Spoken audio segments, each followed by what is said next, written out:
Muy bien, vamos a hablar lo que es cáncer. Esta enfermedad es un problema de salud pública, está matando a muchas mujeres, pudiendo ser prevenible. Ustedes saben que en Estados Unidos es un país del primer mundo, sin embargo la promiscuidad es alta. Por lo menos se estima que cada mujer mínimo ha tenido 20 parejas sexuales. ¿Saben cuánto es la incidencia de cáncer de cuello uterino? ¿Alguien tiene alguna idea? Dígame un número.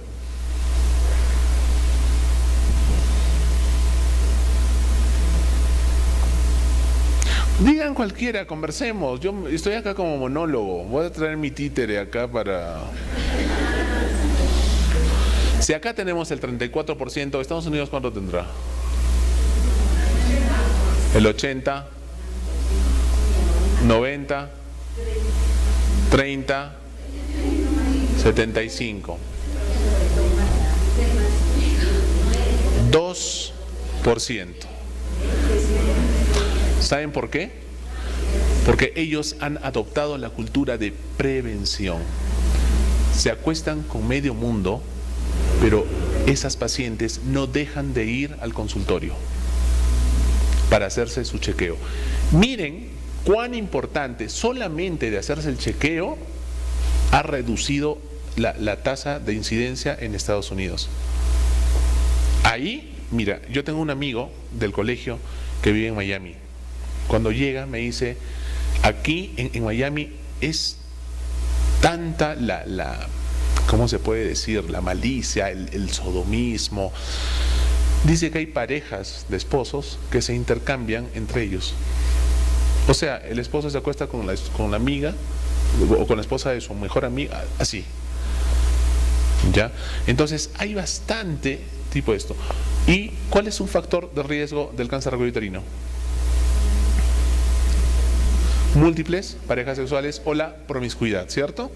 Entonces deberíamos estar hablando que deberían tener una tasa de incidencia alta, sin embargo tienen el 2%, y esto creo que me quedó muy largo. Entonces es importante la prevención y ellos la practican mucho. Cáncer de cuello uterino, crecimiento incontrolado y anárquico de las células del cuello uterino. ¿Quién me define anárquico?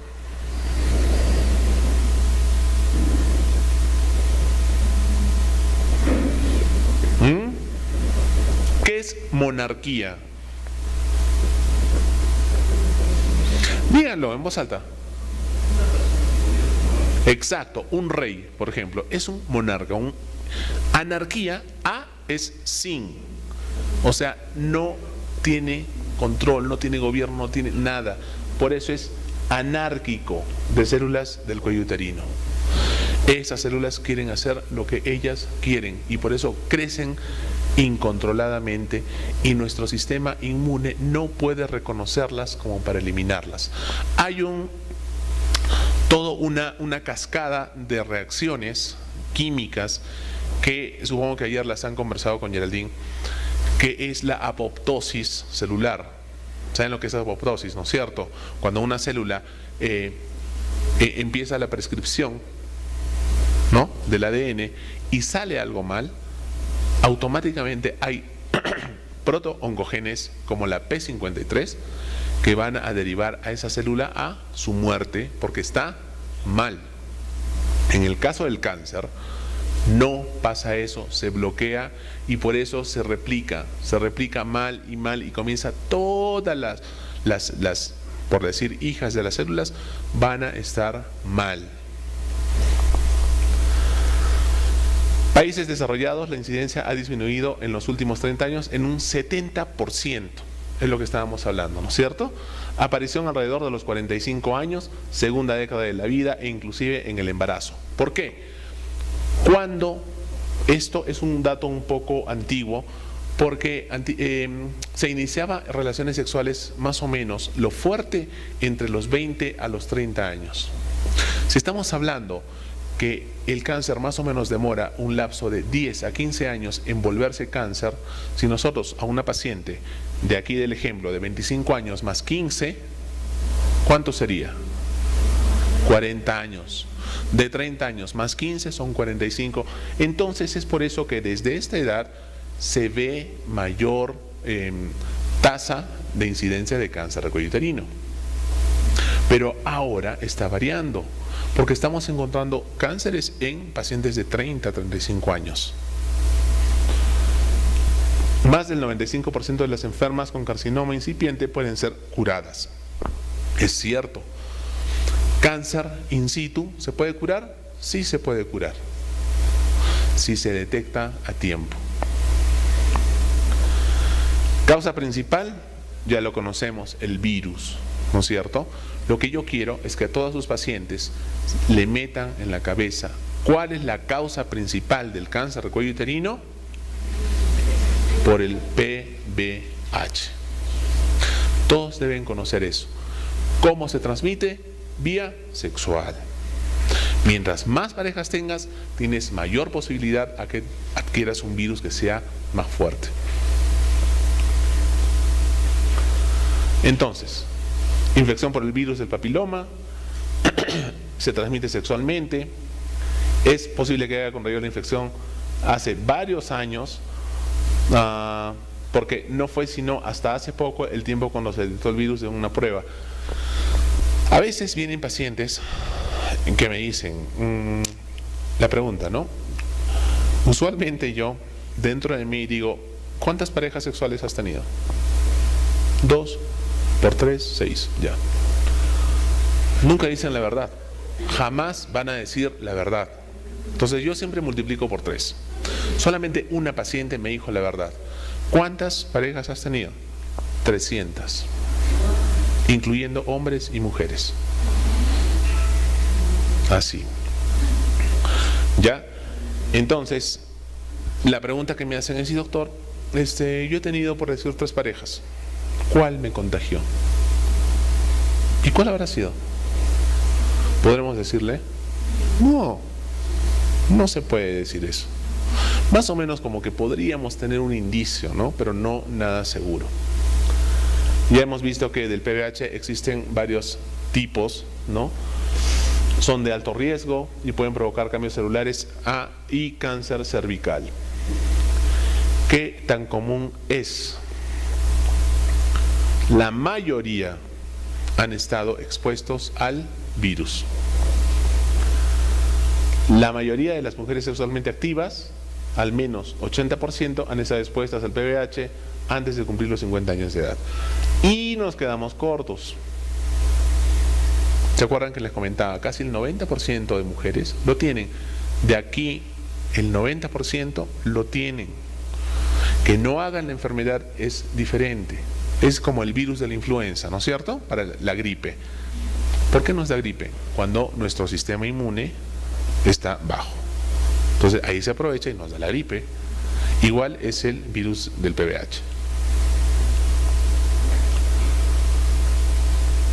Factores de riesgo. Eso ya lo sabemos de memoria, ¿no es cierto? ¿Qué nos falta aquí? A ver, alguien que no haya escuchado ninguno. Grupo socioeconómico bajo. ¿Por qué? Quiero que me den ideas. ¿Por qué estaría involucrado eso?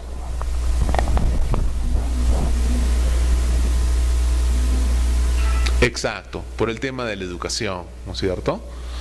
Esto influye muchísimo. La educación es importante y lamentablemente los grupos socioeconómicos que son bajos no tienen llegada a este tipo de información. Ellos no saben, para ellos es normal. A veces, perdónenme que les diga esto, pero son como animalitos viviendo.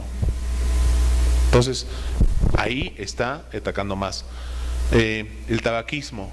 El tabaquismo, obviamente, porque el tabaco contiene muchos de sus compuestos que son cancerígenos.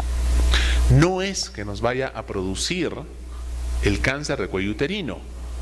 ¿Qué va a producir? Alguna delesión o una ruptura de algún gen o un protoncogen de la célula del cuello uterino y permite que el virus con más facilidad se meta.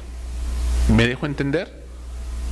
O sea, no es que el cigarro me produce el cáncer de cuello uterino, sino ayuda a que el virus, acá el actor principal es el PBH. Deficiencia de folatos y todo esto por el tema del sistema inmune, ¿no? La inmunodepresión, obviamente.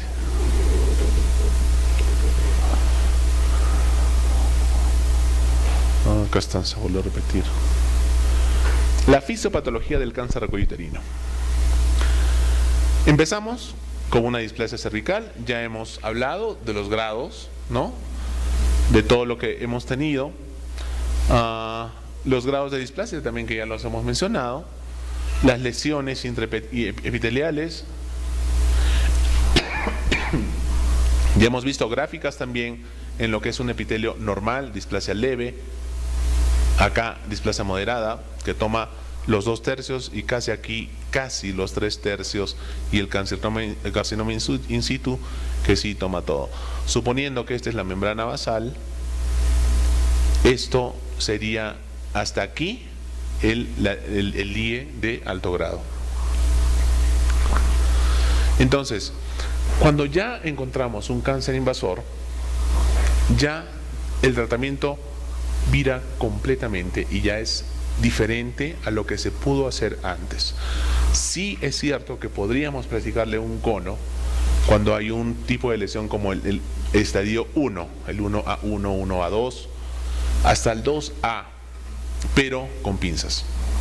Me refiero con pinzas a que con mucha cautela ver si es que se ha retirado todo, si es que ha quedado algo, o qué es lo que va a pasar con la paciente. Entonces, acá, hasta acá se puede curar todavía. Estadio 1 también. De aquí hacia abajo, el tratamiento necesariamente tiene que involucrar radioterapia y quimioterapia. Estas ya son, los estadios ya ven el nivel de expansión de la tumoración. Entonces, un estadio 2 me involucra unos ligamentos que se llaman los McEnroe, o conocidos como parametrios, que son los que fijan al cuello uterino a los huesos, ¿no? A la cadera, a la pelvis. Entonces, cuando están infiltrados, estamos hablando de un estadio 2. El estadio 2 se divide en el A y en el B. El estadio 3 igual, se divide en el A y en el B. El 3B es contacto con la infiltración. Ha invadido parametros y llega hasta hueso. El 3A solamente canal vaginal. Y el 4, metástasis a todo el cuerpo. Metástasis, dígase el crecimiento desmesurado en pulmón, en hígado, en todo el sitio que puede haber. Expectativa de vida en un estadio 4, menos del 15%. Y aquí tenemos los estadios. El estadio 1 solamente está involucrado a lo que es el cuello uterino. 1 a 2 está en todo lo que es el 1. Acá tenemos tumor mayor que el estadio 1 a 2, el 1B. Esto no quiero complicarlos mucho. No quiero complicarlos mucho porque sí es mucha nomenclatura. Inclusive nos dan medidas para tipificarlo. Eso nos sirve a nosotros para poder dar el tipo de tratamiento respectivo. ¿Ya? Para ustedes, 4 estadios, del 1 al 4. El 1 es el más incipiente, el 4 es el que ya ha invadido mayormente. Estadios centrales, ¿cuándo nos llegan las pacientes? Estadios 2B, 3B. Ya, la mayoría de pacientes llegan en ese estadio, salvo es las mujeres que llegan en el estadio 1, son muy pocas, muy pocas. 2A, vemos aquí, estos acá son los parametrios, este es el cuello uterino. Miren cómo va creciendo el 2B, ya como les decía, invadió el parametrio. Este es el hueso. Este es el 3A, canal vaginal y parametrio que no ha llegado a hueso, pero el 3B ya se fijó al hueso. Y cuando se fija ya es duro. Antes sí se puede movilizar. Aquí ya está más avanzada la enfermedad. Esto es el crecimiento ya del 4A es un crecimiento que involucra toda la pelvis, y el 4B es metástasis hacia pulmón, hígado, como estábamos viendo aquí. El diagnóstico del cáncer es clínico patológico. Clínico porque uno evidencia el tumor, evidencia el tipo de lesión, pero yo tengo que corroborar si efectivamente es un cáncer. Entonces necesito de un patólogo que me diga. La detección temprana es con Papa Nicolau, entre comillas. ¿Ya? Citología en fase líquida colposcópica, detección del PBH, son los métodos que ya hemos ido revisando que nos va a servir para detectar una lesión temprana. Nuestros esfuerzos deben ser dirigidos a detectar displasias y lesión premaligna. Bueno, son lo mismo. Eso, ahí debemos enfocarnos. Si nosotros tamizamos a las mujeres para encontrar este tipo de lesiones, vamos a hacer que el cáncer se reduzca. Clínica del cáncer rectouterino. ¿Qué dice aquí? Cuando se presentan síntomas, la enfermedad ya está. Entonces, la pregunta que les vuelvo a hacer, ¿las displasias dan síntomas? No. ¿Un cáncer estadio inicial da síntomas? No. Aquí está. Y encima, cuando es avanzado, el tratamiento es paliativo. O sea, no voy a curar. Lo único que voy a hacer es quitarle el dolor, hacer que tenga una buena calidad de vida. Síntomas que se presentan en un estadio avanzado, entre los 45 y 50, sangrado vaginal anormal, postcoital intermenstrual. Sí, es un sangrado que nos llama la atención. Estoy sangrando y no es mi regla, o cuando tengo relaciones también sangro. Entonces eso nos debe llamar la atención. Algo está pasando. Flujo vaginal claro, persistente y fétido. El cáncer huele bien feo, es característico. Puedo decir que hasta ya podría reconocer a una paciente que entra con cáncer. Entonces a eso hay que acostumbrarnos a veces. Trabajar en oncología es a veces bien feo en la parte porque los tumores de cáncer no se imaginan el olor que tiene. ¿Ya? Flujo vaginal claro, eso ya lo hemos dicho. En enfermedad avanzada, presión pélvica o dolor. ¿Por qué? Porque hay una expansión tumoral que está aprisionando todo lo que son los órganos que están a nivel de la pelvis. Sufren de hidronefrosis. La hidronefrosis es un acúmulo de la orina que no se llega a evacuar debido a que hay una obstrucción. Entonces, como el tumor está creciendo, obstruye los uréteres y no pueden evacuar y se va regresando la orina produciendo la hidronefrosis, y después de ello va a producir la insuficiencia renal. Diagnóstico de extensión, examen clínico completo de la pelvis, tacto vaginal y rectal. El tacto vaginal me sirve para ver hasta dónde ha crecido en cuanto a las dimensiones de la vagina, y el rectal me va a servir para ver la invasión de los parametrios. Extensión fuera del cuello, vagina, parametros, uterosacros, definición exacta de la extensión tumoral. Sí, yo puedo medir y decir, este tumor mide 6 centímetros, 10, 12, dependiendo de la experiencia que uno tenga. Y definición de la movilidad uterina. Hemos dicho que cuando es un estadio 3B, se fija el hueso. Si yo trato de mover el cuello uterino, no se va a mover. Entonces eso ya me dice ya de qué estadio estamos hablando. Diagnóstico. Ya, esto es para la detección precoz. Colposcopía en cáncer ya es demasiado tarde. O sea, con el ojo ya lo podemos diagnosticar. Pero en cánceres incipientes sí podríamos todavía usar el método colposcópico. La biopsia selectiva dirigida, si va, historia de exploración física, química sanguínea, rutina más biopsia de la lesión y estudios radiológicos. ¿Por qué le tomo rayos X de todas las tomografías o todo eso? Exacto, metástasis. Estoy buscando lesiones en pulmón, porque de repente ya dio lesiones en pulmón. Tratamiento, aspectos básicos. Cirugía, se hace la histerectomía en estadios iniciales. Quimioterapia, este es neoadyuvante para reducir el tumor, el volumen tumoral, o sea, lo va a achicar un poco, no lo va a desaparecer. Radioterapia concomitante es la quimio es radiosensibilizante, por eso se dan juntas las dos.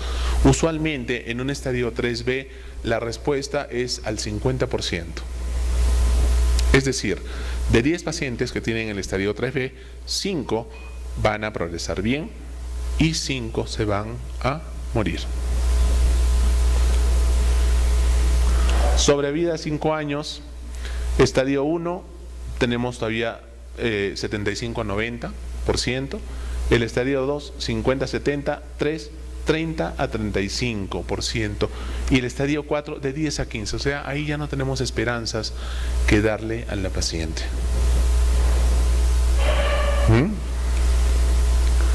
Bueno, y esto es Arequipa de noche.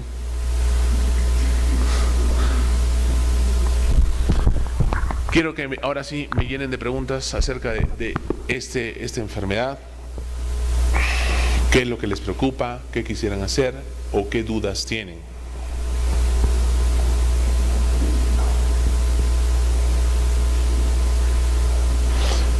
Todo está clarísimo.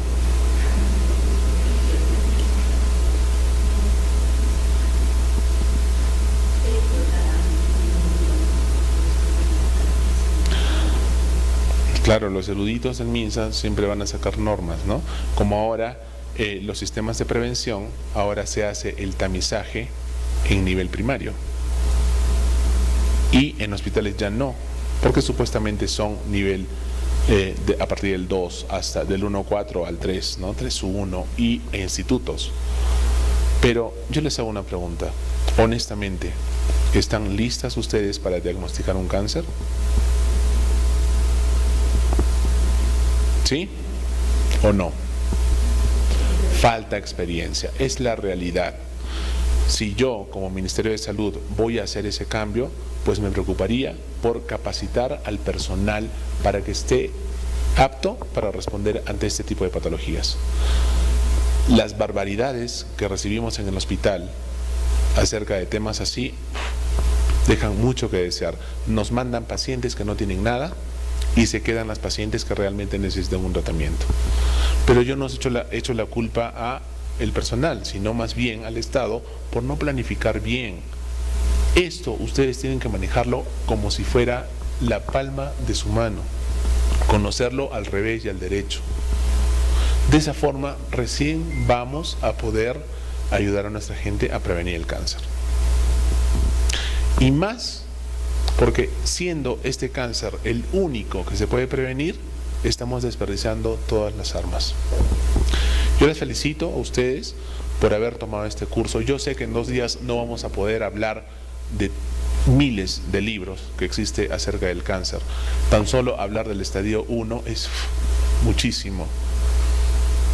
De las aberraciones displásicas que hemos hablado también. Yo las felicito porque tienen la iniciativa de querer aprender, pero si ustedes se quedan con esto, se les va a olvidar, porque son mis conocimientos. Otra cosa es que ustedes comiencen a investigar y vean, yo no tengo toda la razón, me puedo equivocar, como el mejor médico, como la mejor obstetra también se pueden equivocar. Lo importante es que de los errores se van aprendiendo, ¿no es cierto? De eso se trata. Entonces permítanme felicitarlas porque han tomado esto y han decidido aprender este nuevo tema. Es bien triste, de verdad, hemos bromeado todo, pero ver a una paciente en el estadio 4 es bien triste. No se imaginan cómo terminan. Entonces luchemos para que no suceda eso. Luchemos para hacer un buen trabajo. ¿Saben? Un consejo, por ejemplo, cuando me llega una paciente de este tema, no mucho, sino que a veces llegan a preguntarme de otro tipo de cosas que a veces no sé, y yo al comienzo les decía, nosotros no podemos mostrarnos vulnerables o como dudosos acerca del diagnóstico y tratamiento que vamos a hacer. Entonces, si yo no sé algo, ¿qué hago con la paciente? ¿Saben lo que yo hago? Le digo, no se preocupe, le vamos a pedir estos análisis y mañana la volvemos a ver. La paciente viene al día siguiente y yo esa tarde y esa noche me estudié todo su caso. Pero no doy un gramo de duda, de no sé qué hacer, ni nada de eso. Entonces, ustedes pueden hacer lo mismo también. Y todo empieza desde la parte normal. Si ustedes no conocen la parte normal, nunca van a saber cómo es lo normal. Entonces, es lo importante saber. Ahora, por favor, quiero que me hagan preguntas.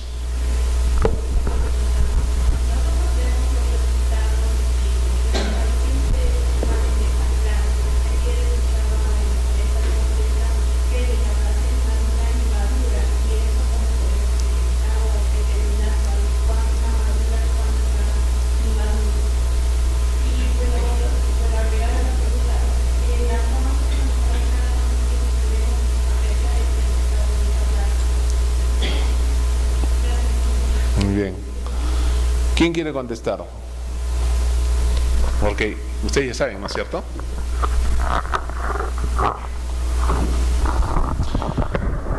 La metaplasia es un proceso fisiológico que se da en el cuello uterino. Es un cambio normal que cuando la mujer va cursando desde la niñez, la menarquia, la edad reproductiva y la menopausia, va a tener cambios a nivel del cuello uterino. Y esos cambios se traducen en la metaplasia del tejido glandular que se convierte en el tejido plano estratificado. Eso es metaplasia, es algo normal, no es nada malo. Lo vamos a encontrar en varios pacientes. Entonces no nos asustemos, es un proceso natural. Ahora, de que nos diga la citología metaplasia, también, sí, nos puede decir. Y eso no causa ninguna alteración porque, como les digo, es un proceso natural de conversión. En las diapositivas, si es que las tienen, revísenlas y ahí van a encontrar cómo se va desarrollando estos procesos de variación. Cuando escuchamos displasia, recién podemos alerta.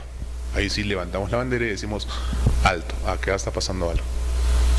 Pero con procesos metaplásicos no. Metaplasia madura, no hay ningún problema. Son las distintas fases que se da en el cambio normal de las células. No, eso es. Esa es la respuesta. ¿Qué más? Sí.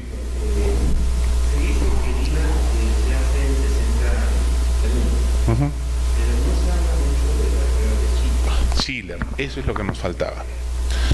El Schiller, más que todo, lo usamos en la colposcopía. El Lugol es un poco difícil de conseguir. Si nosotros hacemos una comparación entre el IVA y el Schiller, el IVA está pues ahorita yo puedo ir a la tienda a comprar y les hago y nos va a salir. Pero si yo digo Schiller, chuta, ¿dónde hay Lugol? Nosotros para venir aquí hemos tenido un poco de problemas para conseguir un poco de Lugol. Entonces, el tema con el Lugol es que, como les decía al inicio, ¿no? Las células normales les gusta el glucógeno que el Lugol lo contiene. Entonces lo que van a hacer es comerse ese glucógeno. Y como el citoplasma de las células normales es abundante, se van a pintar de color café oscuro. En cambio, las células que tienen poco citoplasma por un núcleo agrandado, que son las que están infectadas, van a comer un poquito y solamente se pintan de amarillo. Prácticamente es una versión del IVA, pero en cambio de colores. Es lo mismo.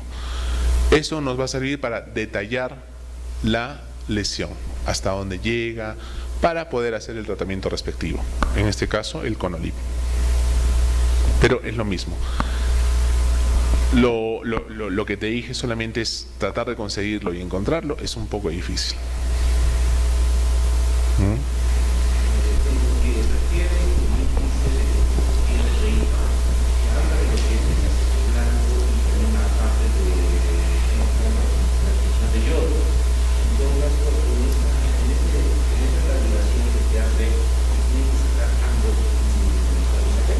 No necesariamente, no. Ese es lo que me va a dar mayor seguridad a mi diagnóstico. Si el IVA me resulta ser un poco dudoso, el Schiller me lo va a confirmar. Nada más.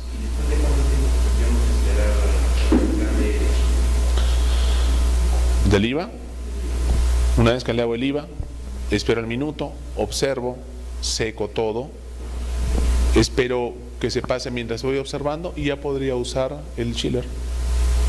Sí, es inmediato.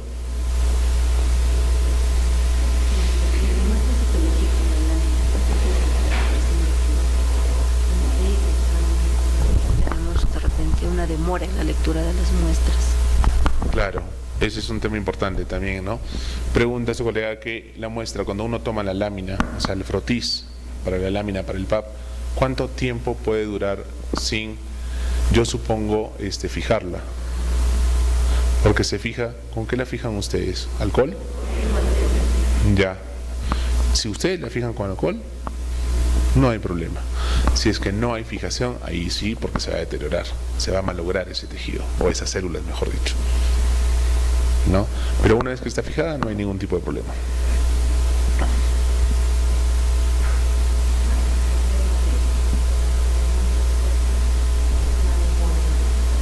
Claro.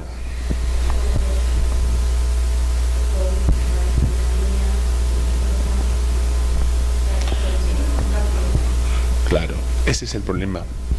Ese es el problema que lo tenemos todos. Nosotros en el hospital también a veces se hace la toma de Papa Nicolau y demora 20 días, siendo del hospital. No hay personal, o es un personal que no está entrenado. Entonces, tómenlo como algo positivo, porque ante el Papa Nicolau que hemos estado viendo y el IVA, creo que más nos acerca a un diagnóstico certero el IVA, ¿no es cierto? Entonces, bajo esos términos trabajemos. Le tomamos el Papa Nicolau, le enviamos, que se demore un año, pero yo ya le hice el IVA y yo ya sé qué voy a hacer con esa paciente. Eso es lo importante. Pero si nosotros nos fiamos solamente del Papa Nicolau hasta que llegue y encima llega negativo cuando a mí me parece que es positivo, ahí sí estamos en problemas.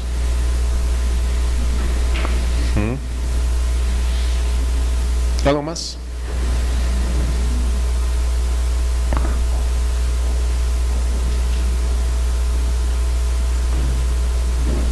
¿Ya todo? ¿Está bien?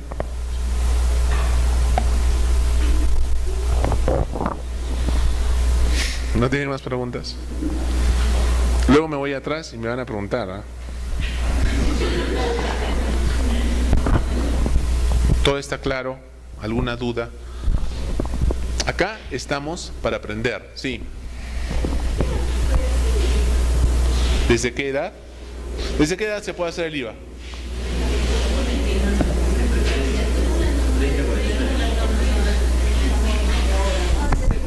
Me llegan las normas. ¿Desde qué edad se puede hacer el IVA? Desde que inicia. El MINSA nos pone parámetros, nos dice 30 a 49, porque es la edad en que se produce más el contagio para desarrollar un cáncer. Tú lo puedes utilizar cuando quieras, a escondidas obviamente, para que no te vean del ministerio que estás utilizando eso. Pero es necesario porque eso nos da mayor diagnóstico. ¿Qué pasa con esas pacientes que les he dicho? 23 años con cáncer de cuello uterino. O sea, no le hice IVA, porque el ministerio me lo prohibía. Y la colposcopía también es de 30 a 49 años. Entonces no le hago. ¿Qué tal? Está mal, pues. Yo les hago a todas. A todas. A mí me parece un método mucho más certero, mucho más seguro. Ahora, que me lo quieran pasar para conteo de las estrategias que ha implementado el ministerio, pues no me va a valer. Pero sí nos va a valer para la paciente, para ayudarla y para todo. ¿No? ¿Cuál es la respuesta que tiene el ministerio ante esto? Es que son poquitos casos. Que se mueran entonces. Mejor nos quedamos con los otros casos que sí valen la pena. O sea, por favor. Entonces, el IVA, desde que empiezan relaciones sexuales, lo pueden aplicar y ver también el resultado. ¿Ya? IVA en pacientes posmenopáusicas no va, porque eso. Nada más. 5, 4.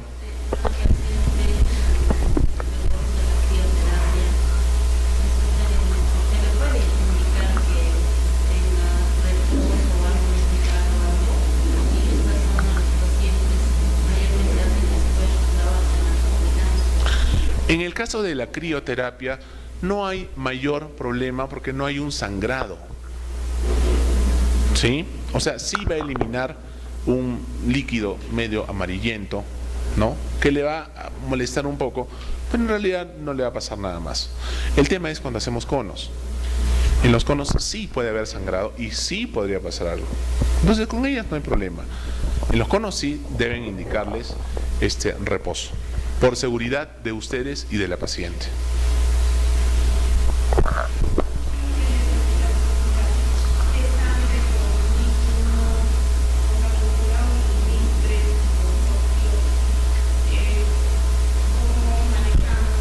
Gestante de...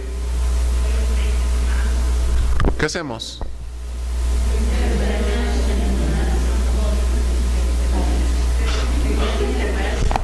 Les voy a dar con el chicote ahorita. Gestante de 20 semanas con NIC 1 por PAP y NIC 3 por biopsia. ¿Qué hacemos?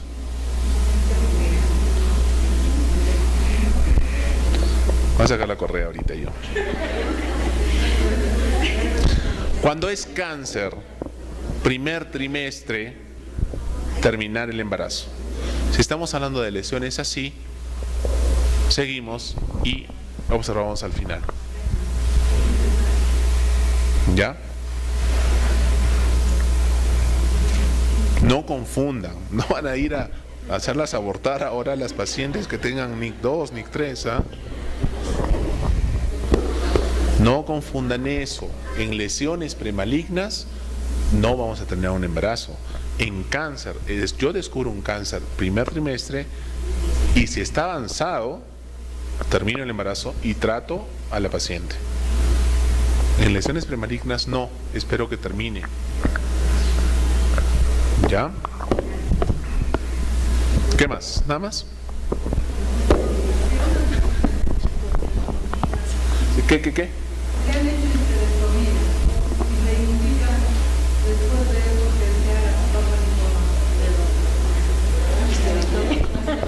Buen punto.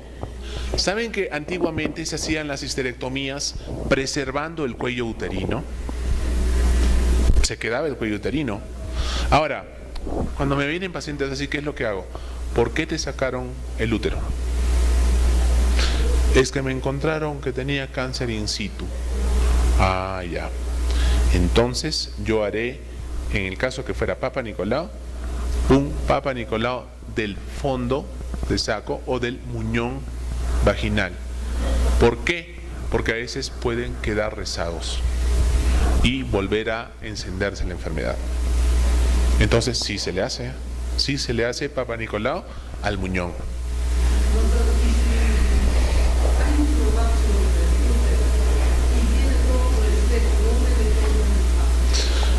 Hay un prolapso del útero, de la vejiga será.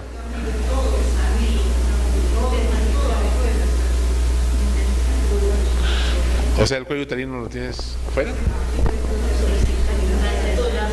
Tú le tomas de donde debes tomarle. Si es que está el cuello uterino, le tomas de donde tú sabes. Es que no entiendo, ¿se le han sacado el útero o no?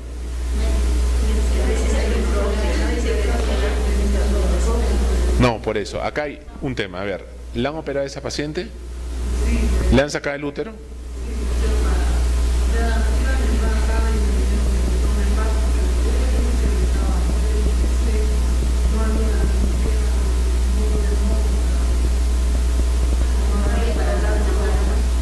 Un sacabocado. Una biopsia sacabocado.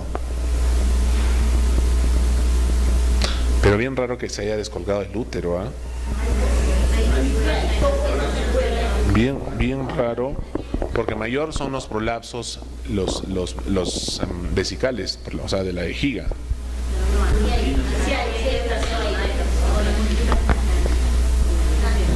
Pero bueno, cuando tengo un caso así y no puedo hacer un frotis, entonces saca bocado.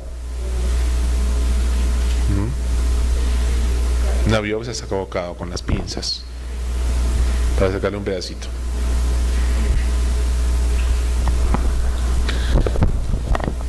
¿Qué más quieren saber?